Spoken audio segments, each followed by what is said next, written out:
નમસ્કાર મિત્રો, ટેટ 1 ની પરીક્ષા માટેના મોસ્ટ આઈએમપી પ્રશ્ન તમારી સામે અત્યારે આપણે સોલ્વ કરીએ છીએ।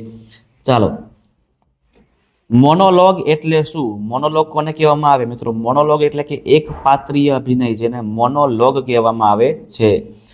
આવેશ, હતાશા, આનંદ, ગુસ્સો, દુઃખ વગેરે બાળકના કયા વિકાસ સાથે સંબંધિત છે?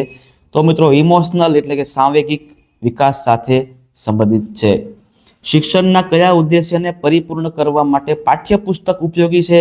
તો કે ભાઈ તમને જે બતાવેલા જે 3 ઓપ્શન છે, બરાબર છે મિત્રો, આ 3 ઓપ્શનો જે બધા સાચા છે।